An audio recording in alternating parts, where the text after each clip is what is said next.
Now, let's just check in on the local market, and we'll actually just take a keen eye on tech stocks in particular, which seem to have kind of renewed their run higher. Alex Douglas from Monex Securities joins me live at the desk this morning. Alex, good to have you on board. Morning, Leanne. Thank you. Tech stocks very much back in fashion, it seems. They have been, yeah, having a good run. Yeah, absolutely. I mean, the end of 2018, I suppose the fortunes for a lot of our tech stocks tied to what's gone on in the US as well. Pretty dismal end to 2018. It's really kind of kick-started back up for 2019, hasn't it? Certainly has. In fact, some of the names have doubled in price, just this year. But as you're saying, there's the US tech stocks. Everyone's familiar with the FAANG, so Facebook, Amazon, Apple, Netflix, Google.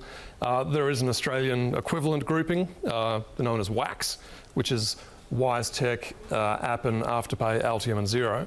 I've been doing a bit of searching lately, trying to find which stocks are performing well. There's a bit of an algorithm that I run across the markets. We've got something like 50,000 stocks at Monex, so you've got to have some way of filtering it down. And I just noticed again and again that some of the Australian tech stocks were coming to the top. So I had a direct comparison of the FAANGs and the WAAAX stocks. So there's 10 stocks in this grouping. Right. Who came out on top? When I was looking to see which ones had the most consistent gains over the last couple of months, there's a bit of regression analysis, a bit of filtering, weighting for volatility, but it was 3 of the Australian stocks that kept coming out on top. So it was Appen, Afterpay and Altium. Now of those 2, probably not surprisingly, Afterpay is the one that is just really a standout in terms of the consistency of the gains over the last few months. Yes. It's gone from where have we got here? It's gone from about $11 up to $21, $22, so it's pretty much doubled. So it's doing really well. Yeah, we've got the chart on the screen at the moment, which obviously illustrates that picture. Huge rise over the last year. So just about to challenge those all-time highs. Yeah. So it's really had a strong run. There's another company which actually is not a part of this WAAAX grouping, Australian company, which is just sitting on top of all of these tests that I've been doing, a company called Nearmap. Really interesting company. They have high-resolution aerial photographs taken from aeroplanes. So you get much better resolution than you would from the satellite photos on Google Maps, for example. Right. And they've got a lot of customers in Australia, New Zealand and the US. So it's a good Australian tech company doing global business. It's getting a lot of interest from architects, engineers, construction, government, town planners, all sorts of people that want to see what's happening on the ground without actually going there. Again, their share price has doubled this year. It's gone from about $1.50 to around $3. I can see you've got the technical charts in front of you. What does the picture show you about the trend from here? Is it still on the up? For Nearmap, it's been quite consistently steadily moving higher, quite consistently. So I think that's likely to continue. Afterpay is also looking quite good. Appen and Altium both had gaps higher, quite significant gaps in late February.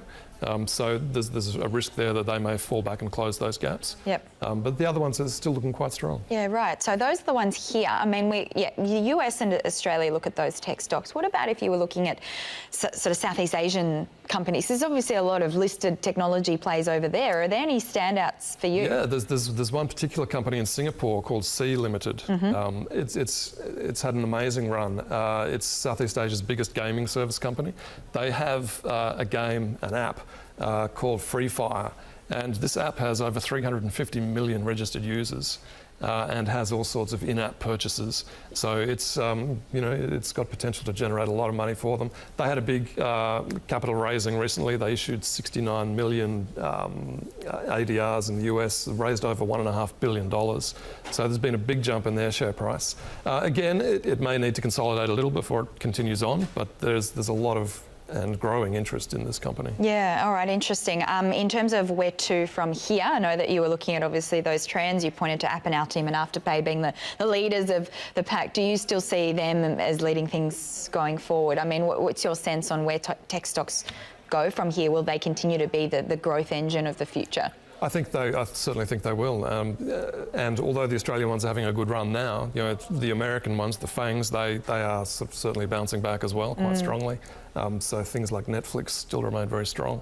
And then, of course, you've got the Chinese ones, BATs. So Baidu, Alibaba, Tencent. They are also having a good run. In fact, the Chinese market was one of the strongest markets at the start of the year. Yes. So, there's still a lot of interest in that sector as well. And all the artificial intelligence stocks. Yep. Yeah, so. Okay. All right. Excellent. Alex, we will wrap it up there, but pleasure having you on. Thanks, you very much. Cheers. Thank you. Alex Douglas joining us there.